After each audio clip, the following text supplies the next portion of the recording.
곳에 보내었더라. 아멘. 오늘 아침의 말씀의 제목은 공로의식의 사람과 은혜의식의 사람입니다. 어제 아침 말씀에서 다윗과 그의 군사들이 자신들의 성읍 시글락을 침략하고 여자들과 아이들을 끌고 간 암말렉 군대를 쫓아가서 크게 승리한 것을 보았습니다. 물론 그 과정에서 다윗과 그의 군사들이 목숨을 걸고 전쟁을 치른 면이 있었지만 전쟁의 승리는 철저히 하나님의 은혜로 주어진 것이었습니다. 하나님께서 다윗이 낙담했을 때 추교에 가면 반드시 따라잡을 것이라고 굳게 약속해 주셨고, 우연히 광야길에서 만난 그 애굽 사람의 인도를 받아 아말렉 군사들을 쉽게 따라잡을 수가 있었습니다. 그리고 아말렉 군사들도 마침 먹고 마시고 방심한 중이었기에 일사천리로 전쟁에 승리할 수 있었고, 빼앗겼던 아내와 자녀들도 한 사람의 생명도 잊지 않고 안전하게 구할 수 있었습니다. 오늘 아침의 말씀은 다윗과 그의 군대가 아말렉과 전쟁에서 승리하고 돌아오면서 일어난 일입니다. 21절, 22절 말씀을 제가 읽겠습니다. 다윗이 전에 피곤하여 능히 자기를 따르지 못하므로 부솔 시내에 머물게 한 200인에게 오매 그들이 다윗과 그와 함께한 백성을 영접하러 나오는지라. 다윗이 그 백성에게 이르되 문안하매 다윗과 함께 갔던 자들 가운데 악한 자와 불량배들이 다 이르되 그들이 우리와 함께 가지 아니하였은즉 우리가 도로 찾은 물건은 무엇이든지 그들에게 주지 말고 각자의 처자만 데리고 떠나가게 하라 하는지라. 어제 아말렉과의 전쟁을 치르러 가는 길에 600명이 그 전쟁에 참여했는데 그 200명은 이게 가는 길이 너무 힘들어서 잠깐 피곤해서 그 부솔 시내가에서 쉬게 했던 것 우리 보았죠. 아벡에서 시글락으로 오고 또 시글락에서 그 아말렉 군사를 추격해 가는 상황이기 때문에 아벡에서 시글락까지 온 데가 100km입니다. 그리고 부솔 시내까지도 한 25km가 되는 거예요. 그러니까 걸어서 계속 이렇게 급하게 움직여 왔기 때문에 600명 가운데 200명은 아주 피곤하고 힘든 상황이었습니다. 그래서 다윗이 그들을 배려해서 남겨두었고 대신 우리의 물건들을 당신들은 보관하고 있으시오라고 하고 갔던 것입니다. 그런데 이제 아말렉 전쟁에서 승리하고 돌아왔을 때 그 부솔 시내가에서 그들을 다시 만나고 된 거죠. 그들은 거기서 계속 있었던 것입니다. 그런데 그때 이런 만남이 있을 때 다윗과 함께 갔던 이 사람들 가운데 어떤 이들이 그들은 우리와 함께 가지 아니하였은즉 우리가 도로 찾은 물건은 무엇이든지 그들에게 주지 맙시다. 각자의 처자만 데려가도록 합시다. 생각해 보면 이 말이 일리가 있는 것 같습니다. 이게 정의의 관념에 맞는 것 같죠. 더 수고한 사람이 있고 수고하지 않은 사람이 있으니 차별해서 저 사람들은 최소한의 자기 처자만 보내지 우리가 얻은 이것을 전리품을 나눠줄 것이 없지 않습니까? 라고 말했던 것이죠. 여기에 대해서 다윗이 한 말이 나옵니다. 23절 24절 말씀 보겠습니다.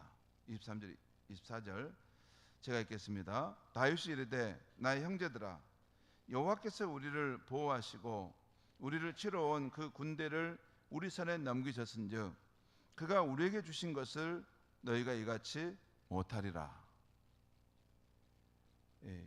그 사람들과 다윗의 중요한 차이가 있어요. 여러분 22절에 그 사람들의 이 말 속에는 이런 말이 있어요. 중간에 우리가 도로 찾은 물건은 우리가 도로 찾은 물건은 무엇인지 그들에게 주지 말자. 이 말씀은 이게 이 전쟁에서 이 승리가 우리가 이거 승리해서 우리가 획득한 것이라 그 말입니다. 그러니까 우리는 수고했고 저들은 수고하지 않았으니까 차별해서 주지 말자라는 것이에요. 그런데 다윗의 관점은 전적으로 다릅니다. 오늘 23절에 보면 여호와께서 우리를 보호하시고 또한 우리를 치러 온 그 군대를 여호와께서 우리 손에 넘기셨은즉 그가 우리에게 주신 것을, 여기서 그는 누굽니까? 여호와입니다. 여호와께서 우리에게 주신 것을 너희는 이같이 못하리라. 여러분, 그렇게 하면 안 됩니다 라는 말씀이에요.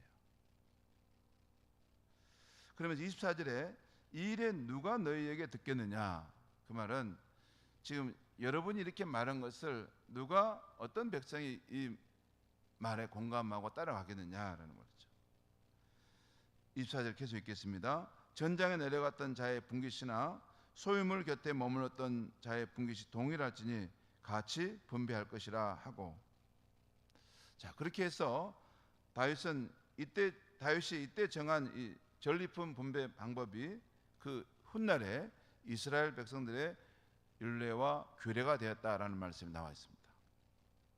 뿐만 아니라 다윗은 자신들의 거처 시글락 성읍에 돌아와서는 전쟁에 전혀 참여하지 않은 유다에 사는 장로들에게도 남은 전리품을 선물로 보내 하나님이 주신 승리의 기쁨을 함께 나누었습니다.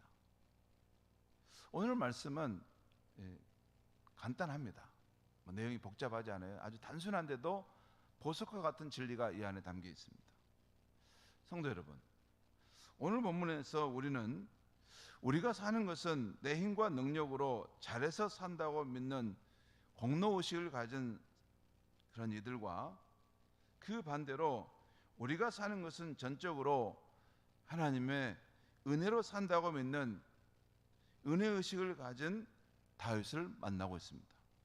곧 다윗은 자신들이 전쟁에 참여했지만 이 승리는 전적으로 하나님이 은혜로 주신 것임을 알았습니다.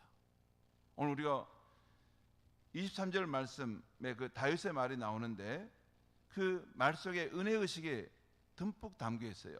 곧 여호와께서 우리를 보호해 주셨고 여호와께서 그들을 우리 손에 넘겨주셨고 여호와께서 우리에게 주신 승리다라는 것이에요. 그래서 다윗은 우리의 공로가 아닌 전적으로 하나님의 은혜로 받은 것이니 전리품을 차별하여 나눌 수 없다고 한 것입니다. 오히려 남은 전리품을 전쟁에 참여하지도 않은 유다 장로들에게까지 선물로 베풀고 나누어주는 그런 일을 행한 것이죠.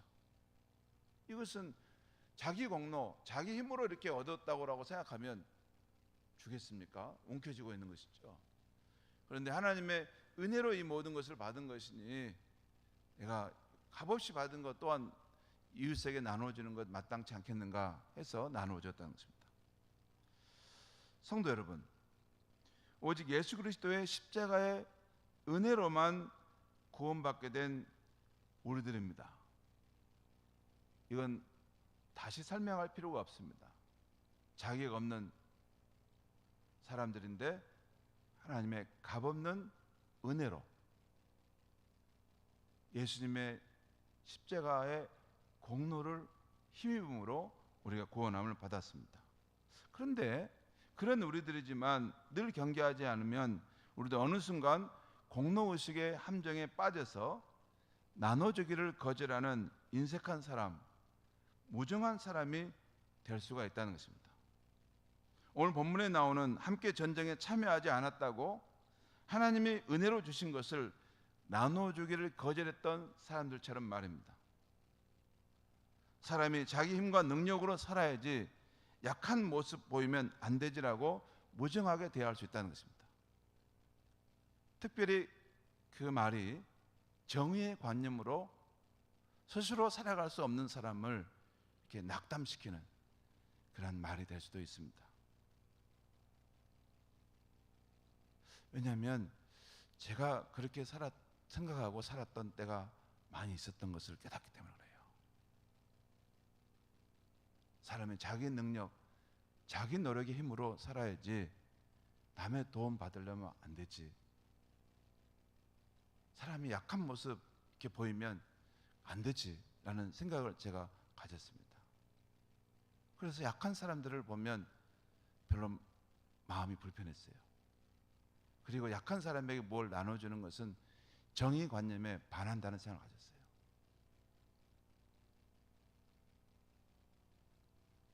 그런데 사실 지나온 날을 뒤돌아보니까 내 자신도 자주 공경에 빠졌고 내 자신도 연약해져 있을 때 하나님의 도와주심으로 지금까지 살아올 수 있었다는 것입니다. 만약에 하나님께서 도와주지 않으셨다면 여기까지 살아올 수 없었을 텐데 제가 어떻게 다 말씀드리겠습니까? 제 인생에 파탄 나려고 하는 상황들도 여러 번 있었습니다. 그런데 제가 공경에 빠뜨려졌을 때, 연약했을 때 하나님이 도와주심으로 여기까지 살아온 것이죠. 그것이 하나님의 은혜였습니다. 저는 제가 받은 은혜를 망각할 때마다 새기는 귀한 하나님의 말씀이 있어요. 곧 우리 주 예수님을 온전히 높이며 살았던 세례 요한의 말입니다. 요한복음 3장 27절에 나오는 하늘에서 주신 바 아니면 사람이 아무것도 받을 수 없느니라.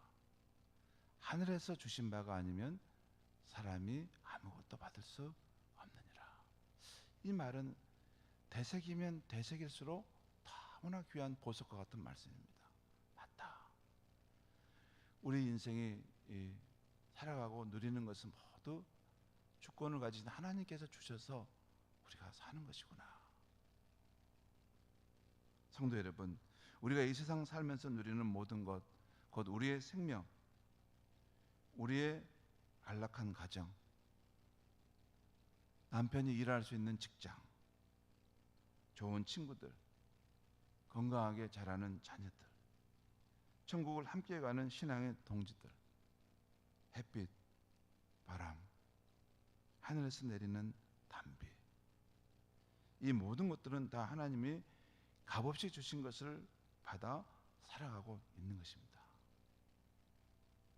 공로의식에 빠진 사람들은 이런 부분은 계산하지 않아요. 피상적인 눈에 보이는 것만 보고 사람이 자기 힘과 노력으로 살아야지 하면서 남을 정죄합니다. 그것도 정의의 이름으로. 이 말씀을 드리는 것은 제가 그렇게 살았기 때문에 말씀드리는 것입니다. 하나님의 은혜 안에서 이 사실을 깨닫고 제가 조금씩 탈색되고 있어서 감사해요. 사실 우리가 살아가고 있는 모든 것은 하나님의 은혜로 주신 것을 지금 받아 누리고 살고 있는 것입니다. 저는 결혼 못할 뻔했는데 결혼해서 지금 잘 살고 있지 않습니까? 청년 때 결혼 좀 못할 줄 알았어요. 나 같은 사람 누가 만나서 함께 살아줄까 이렇게 여겼는데 이게 정말 제 깊은 속에 실존적인 고민이었습니다. 그런데 귀한 사람 만나서 지금 잘 살고 있지 않습니까?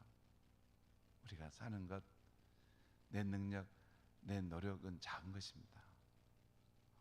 그리고 내 능력과 내 힘이라고 하는 것도 하나님이 선천적으로 내게 그런 성실함과 그런 노력으로 사는 그 마음을 주셨기 때문에 내가 그렇게 살 수 있는 것입니다. 사랑하는 성도 여러분, 오늘도 우리가 누리는 모든 것들이 하나님의 값없이 주신 것을 받아 사는 은혜임을 알아서 늘 하나님께 감사드리고 작은 것이라도 내 이웃과 나누고 베풀며 사는 저와 여러분이 되시기를 바랍니다. 기도하겠습니다. 하나님 아버지, 우리가 오직 예수 그리스도의 십자가의 은혜로만 구원받게 된 사람들인데 또 지금까지 우리가 누려온 모든 것이 하나님의 값없는 은혜로 사는 것인데도 때때로 사람은 자기 힘과 노력으로 살아야지 라는 이런 세상적 정의관념으로 남을 판단하고 또 스스로의 힘으로 살지 못한 사람을 정죄할 때가 있었음을 고백합니다. 또한 가정에서 그렇게 살았음을 고백합니다.